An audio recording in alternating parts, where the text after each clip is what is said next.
Hi, this is Betska and Raj with Mindful Leadership Beyond Borders, and Mhm. we are welcoming to part two Amy McCae from Omaha, Nebraska.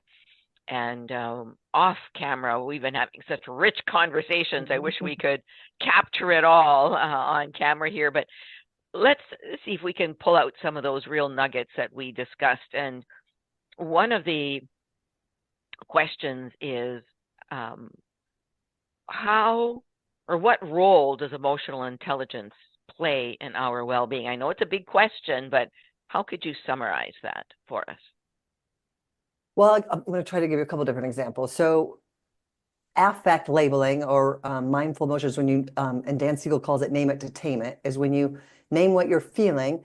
I talk about this all the time. I write about, talk about it. So, imagine this is your amygdala right here. That's the part of your brain responsible for fight, flight, freeze, Yeah, right? yeah, And then this is your cortex and prefrontal cortex. Imagine that's here. right. So, when you get angry or upset, you flip your lid. So you can no longer, you're on here in this reptilian part of your brain, right? So Mm-hmm, you're mm-hmm, reactive. You're no longer mm-hmm. here. And this is your prefrontal cortex. And this is where like all executive function is. So if you want intuition, if you want morality, if you want all of those things, you have to use this part of your brain. So in emotions are going to cause what sort of damage in your body? So if you experience, let's say you almost get into a car accident, what happens? There's a whole bunch of physiological things that go on, right? Like your heart rate, your whatever. These are physiological changes that happen because you had an emotion, right? So Mm-hmm. if you could learn to manage that emotion, which is by car accidents an extreme example, but if you name it, we know that neurons that fire together wire together. So we know that by practicing naming that feeling, you begin to deactivate this and bring the prefrontal cortex, it regulates it and brings it online for you. And then you make better decisions. So that's kind of where, like, because it's executive decisions, where having emotional intelligence. But when it comes to well-being, have you ever sat with an emotion? And that is well-being, because then you can make a conscious choice. Let's say if you can tune into your prefrontal cortex, you'll know what your body needs to eat. You'll know when to sleep. You'll know when to rest, right? You'll have more access to that information. So there's that piece. But then there's the part that if I ask you to name what you're feeling, can you sense it in your body? Because it will be there in your body. But you have to be good at being tuned into your body and not being up in your head. Because I'll ask people this. Let's say I had a CEO client and I asked him to name what he's feeling. And he would say stuff to me like leadership. That's not an emotion. Or he'd say success. And again, that's not an emotion. So I was trying to dig into what's really going on in here, not up here, not up here, what's in the body. And even take Chinese medicine or Ayurveda. Raj knows lots about Ayurveda. Where are they going to tell you that certain organs hold certain emotions, right? Like all of these things. But we don't teach that. We teach, especially in the US, we teach that you go to the doctor for a drug and you have a urologist over here and a different doctor over here, and no one is teaching you to tune in your own body and listen to what it's saying. And what's the emotion that's driving that? Mm-hmm. Does that make sense? Absolutely. Yeah, it totally does. Yeah. So when you are working with a leader, I mean, you're a consultant, you're a coach, a trainer, where do you start with them? I don't really do much of the How? personal training anymore. So it kind of depends. So what I'm doing is teaching self-awareness. And we teach it through Okay. mindfulness-based stuff. And again, that empathetic leadership part comes when you're mindful. Like Mm, if you can be emotionally aware, emotional intelligence is really understanding, how am I feeling? How are they feeling? And how do I make this situation ideal for everyone? ah, Right? yeah, got it. Yes, yes, yes. That's Okay. it. It's that simple. I Mhm. mean, you could go into a Mhm. lot more depth, but at its simplicity is I know what I'm feeling. And as a leader, if I'm going to walk into a room, I need to be able to read that room. I need to be able to shift the energy of that room. But that means I need to know how Yeah, I feel, and I need to know how those right. people are feeling. Well, you know what we had to do here at our coach training school, Amy, is I developed a chart of 100 feelings, 50 negative Yeah. and 50 positive. I'm happy to share it with you because Yes, we as always want those. yeah, so as soon as we all the leaders that we're coaching, we will take them to that chart and they go, "Oh, I didn't know that this was a feeling or that was a feeling." They Don't start even to know, right? learn. No, they Yeah. don't have the emotional language. That's the No, problem, right? I use a feelings wheel, and I have different versions of it. Some I like better. Some people look at another, like word list. Like I think you have to, how is that list got to be presented to a person so it resonates with them where they're like, oh, I get it now, you Yeah. know? Yeah. Um, Mm-hmm. and you do like, Yeah. it amazes me that we preach emotional intelligence, but then you don't ask people what they're feeling or they don't know how to name Mm-hmm. it. Mm-hmm. That's step one. Yeah. Yeah. Well, I mean, for years, and we're still seeing it in the boardroom, we're asking people what they think, not what they feel. Feel, right? Yeah. Yeah, yeah. And what we have here at CLI are values cards. They're Ooh, fun. 70, 76, and like this one is patience, and there's modesty and perseverance and justice and determination. And these are, of course, emotional intelligence cards because they're values of the human heart, right? So Hmm. I'm just saying this because I know you've got tons of tools and Well, probably that's a what we lot more start than with we is have. values. Honestly, that's the Ah, first thing I do in a coaching session is core values because then I know the right questions to ask them that's going to help them make ah, decisions that align with their right, values. right, It's easy to help right. someone go in the right direction. Like I don't, as a coach, it's not my job to tell them what to do. It's my job to invite the questions that hold the Mm, space for them and ask the mm-hmm. questions that allow them to figure it out themselves. And with that, I know what people, um, I know who they are Yes, exactly. and how Have they want you, to show up, right? yeah, yeah. Have you ever had a client get angry at you? Yeah, you know what? I'm really good at holding space I've had to deal with a lot of angry people in my lifetime outside of work. So I'm really good at holding space, Mm. um, and letting people do whatever they have to do. And I'm like now, most of the time, we're always doing virtual stuff. I've never had anyone get super angry with me and maybe irritated some. But again, I'm able to hold space. If you're emotionally intelligent, and I'm not saying like, obviously, there are people that's not going to work with everybody and in every situation. So I wouldn't want to tell everybody that's what you do, but uh, I'm able to ideally not engage or even enter into those things because I have enough things to like keep my doing other things that work better for me instead of Mm-hmm. ending up not things happen. So ideally, I end up not in challenging situations. But again, you're going to try to diffuse it, right? And ask questions, Mm-hmm. Mm-hmm. Yeah.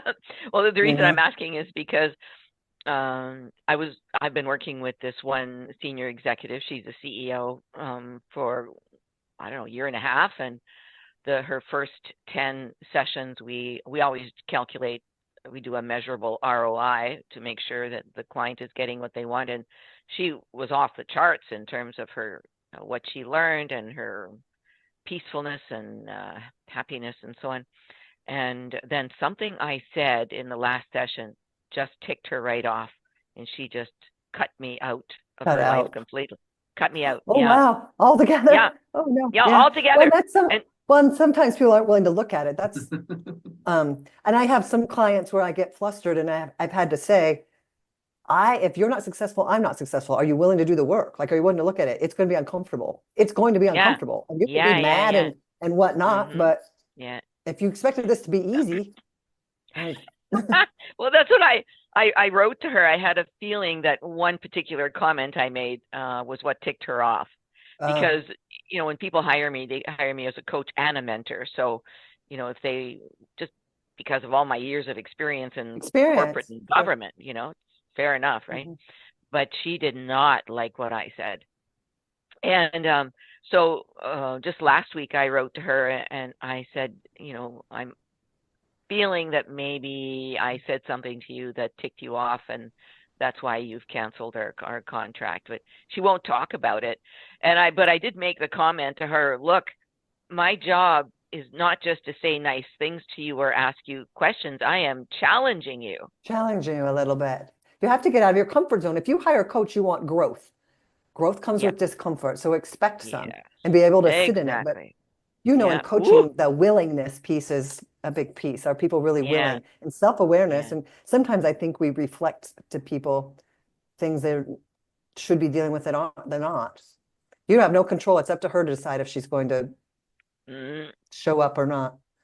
Yeah, exactly. It's totally up to her. I even offered a refund. I offered, she could She's have one just of not her. hearing it. She need mirror work. Oh yeah. One day she may write to me or call me and say, Betska, I'm really sorry that I reacted that way, because it was about judgment. She was judging this one particular person so badly. And so the mirror law is there, right? What you see in others is a reflection of what you see in yourself. So I was very gently pointing it out. I mean, I could have been a lot more Or challenging. like, right? I could have been in her face big time, but I wasn't. But even that gentle nudge was just too much for her. Too But much. one day, I mean, if she expects to stay in her position, she needs to look at that. She'll have to, right? Yeah, she'll have to. Yeah, Or she'll she'll have suffer. to. Unfortunately, what happens is other people suffer because they're in a leadership position, and other people suffer Exactly. because they don't. Again, that's where that Yeah. self-awareness, I really think self-awareness and using mindfulness to develop self-awareness is probably the key to a lot of our problems in work Yeah. and health and relationships. Yeah, Yeah. for sure. Changed my life. So last question, and I'm sure it's a deep question, but how does one integrate holistic wellness into our daily life, since all three of us understand the power of it and the need for it for every person on this planet? Everybody's got these busy lives, we're taught to go like this all the time. If you want to be successful, you got to do this, run, run, run. Mhm. So what advice can you give to our viewers about how to integrate holistic wellness into their daily life? What would you tell them? I think that first step is developing the self-awareness. Like, what do you need? So if you took the 2 minutes, I say take the 2-minute challenge, pause for 2 minutes in the morning before you check your phone, check your email. How am I feeling? What's going on in my body right now? What do I need? What's my day look like? Set an intention. Am I going to be happy today? Am I going to be kind? Or visualize something a meeting that might be going on that you want to help facilitate that to be good, or just see yourself, whatever. It could just be a couple breaths. Again, anytime during a transition period, maybe it is before an email or text, or before you sit down to eat, something that's a transition period. Again, it doesn't have to be all of them, but it could be, what am I feeling? Or take a breath, hold your chest, because I find it easier sometimes if people are in their head to touch their body, touch your chest or touch your abdomen. Take those couple breaths, sense your hands or your feet or your core. Again, these are all just ways to start to tune in, and then decide what areas, like when you start doing this, you start to notice how you're feeling. And then you can be like, okay, does my mental well-being need help? Does my emotional well-being? Does my physical well-being? Do I need to change my diet? Do I need to meditate? Do I need to walk more? Do I need to sleep more? Like, now that I know myself and I understand how I'm feeling throughout the day, or how certain things are impacting my life, like, is my schedule working for me, or is my schedule running my day? That's a question, or how do I get the help? But you don't know that without self-awareness. You don't know. If you're just going through the day and you're stressed and anxious all day long, you have no idea what you really need. So you have to pause and figure that out. And then you figure out which activities. And I will always promote fitness, nutrition, and meditation. And then you could probably put sleep and nutrition, because nutrition isn't just diet. Nutrition is like herbal remedies, massage, like acupressure, all those things I put into homeopathy. I put all of that kind of in nutrition. And then fitness doesn't have to be going and lifting weights. That could be swimming, racquetball, like I don't care, something, Or taking right? a walk, taking a walk Taking a even. walk.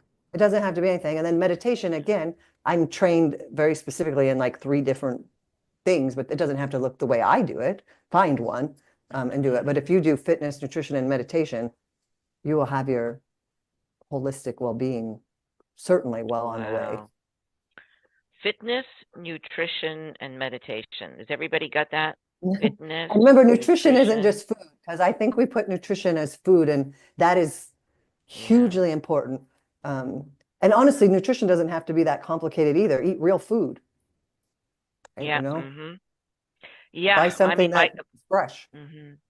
My life changed when it was a big shift for me to move into a whole plant-based diet, whole foods, instead of going to grab a Beyond Meat burger from the freezer or something like that, and my body thanked me, for eating pure food and real food. Real But food.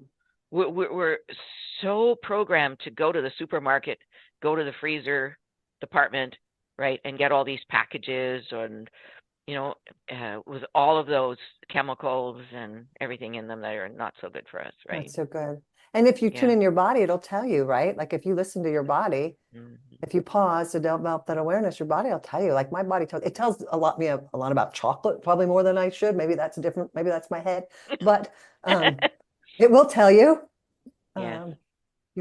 If you listen to it. People complain about all their health problems. I'm like, but if you clean up your diet and like went for a walk and sat and relaxed and meditated for a little bit, would you feel better?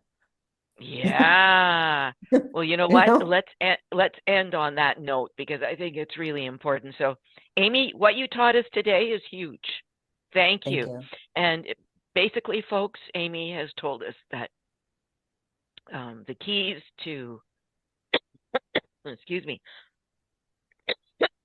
personal success, every leader, and whether you're a leader at work or a leader in the home, right? A mom and dad or whatever, fitness, nutrition, and meditation. Everybody got that? Okay. Thank you, Amy. You've been a delight. And we hope to see you back on this show again soon. Thank you so much. Thank you.